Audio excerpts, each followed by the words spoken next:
লিচুবাগান এলাকায় দুটি বাইকের মুখোমুখি সংঘর্ষে নিহত যুবক। মৃতের নাম বিশ্বজিৎ ঘোষ, বয়স আনুমানিক ২৬ বছর হবে। এই ঘটনায় গুরুতর আহত হন ১৯ বছরের সাগ্নিক দত্ত। তার বাড়ি নরসিংগড়।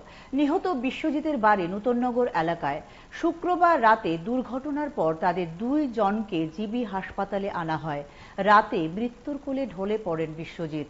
সাগ্নিক দত্তের শারীরিক অবস্থাও আশঙ্কাজনক।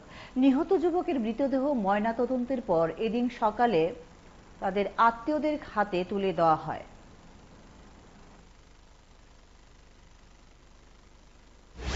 কিছুক্ষণ পরে আমার কাছে খবর যায় যে ওর বাইক অ্যাক্সিডেন্ট হয়েছে।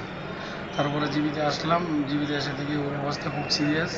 তারপরে ৯টা সাড়ে ৯টা নাগাদ ও চুলপুরে ডলে পড়ে। তো ২টা বাইক একসাথে মুখোমুখি হয়েছিল। এখানে ভর্তি আছে, যতটুকু শুনেছি, আমি দেখিনি। পা শুনেছি যে পা ভেঙে গেছে। কিছুক্ষণ পরে আমার কাছে খবর যায় যে ওর বাইক অ্যাক্সিডেন্ট হয়েছে। তারপরে জিবিতে আসলাম, জিবিতে এসে দেখি ওর অবস্থা খুব সিরিয়াস। তারপরে ৯টা সাড়ে ৯টা নাগাদ ও চুলপুরে ডলে পড়ে। তো ২টা বাইক একসাথে মুখোমুখি হয়েছিল।